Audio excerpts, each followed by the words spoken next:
Hello दोस्तों, आज का जो विषय है करंट अफेयर्स। पहला प्रश्न है इराक। इराक की जो राजधानी है बगदाद और इराक के जो नए राष्ट्रपति निर्वाचित हुए हैं अब्दुल लतीफ राशिद 13 अक्टूबर 2022 को निर्वाचित हुए।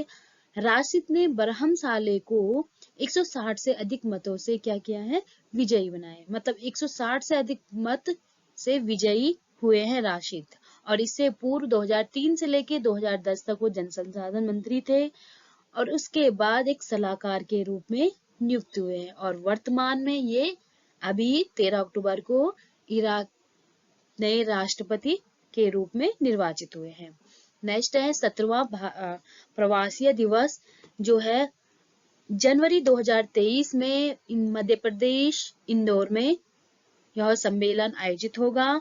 इससे पूर्व 16वां जो प्रवासी दिवस मनाया जाता था जनवरी 2019 में वाराणसी उत्तर प्रदेश में मनाया गया और सबसे पहला प्रवासी भारतीय दिवस 2003 नई दिल्ली में आयोजित हुआ था। यह भारतीय प्रवासी दिवस प्रत्येक साल 9 जनवरी को भारत के विकास में प्रवासी भारतीय समुदाय के योगदान को चिन्हित करने के लिए मनाया जाता है। तो अभी जो 17वां प्रवासी भारतीय दिवस है ये इंदौर में 2023 में मनाया जाएगा। नेक्स्ट, भारतीय नौसेना और IIM नागपुर का जो समझौता हुआ है 13 अक्टूबर 2022 को यह समझौता हुआ और इसका जो कार्य था सशस्त्र बलों के कर्मियों विशेष रूप से भारतीय नौसेना के कर्मियों को जो उभरते क्षेत्र में प्रशिक्षण अप स्किल और री स्किल करने के अवसरों का पता लगाने के लिए इस समझौते पे हस्ताक्षर किया था। तो यह समझौता भारतीय नौसेना और IIM नागपुर के मध्य हुआ है 13 अक्टूबर को। नेक्स्ट, विश्व मानक दिवस 14 अक्टूबर को मनाया जाएगा और इसका जो उद्देश्य था वैश्विक अर्थव्यवस्था में मानकीकरण के महत्व के बारे में जागरूकता फैलाना है।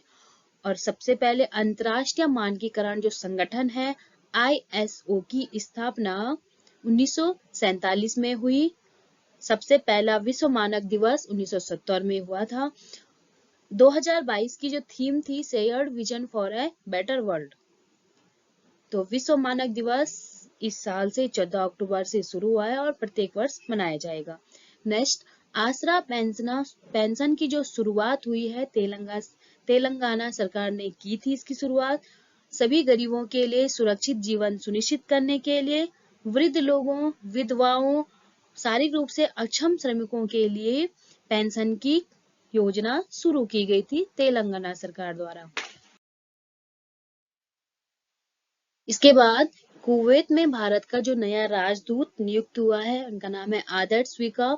आदर्श विका ने भारतीय दूत के रूप में सीवी जॉर्ज का स्थान लिया है। उसी प्रकार से गिनी गणराज्य है, उनकी राजधानी कोनार्की है और गिनी गणराज्य में भी भारत का जो अगला राजदूत नियुक्त किया गया है अवतार सिंह को। तो ये दोनों चीजों को आपको ध्यान में रखना है। और अंतरराष्ट्रीय ई कचरा दिवस 14 अक्टूबर को मनाया जाएगा और 2022 की जो थीम थी recycle it all know matter how small और इसका जो उद्देश्य था अपशिष्ट जो इलेक्ट्रॉनिक उपकरण है उनका रिसाइकिल और सार्वजनिक प्रोफाइल को बढ़ाने और उपभोक्ता को पुनर्चक्रण करने के लिए प्रोत्साहित करने के लिए यह दिवस मनाया जाता है। तो इस प्रकार से मैं अगली वीडियो में भी करंट अफेयर्स के कुछ नोट्स बना के लाऊंगी। धन्यवाद दोस्तों।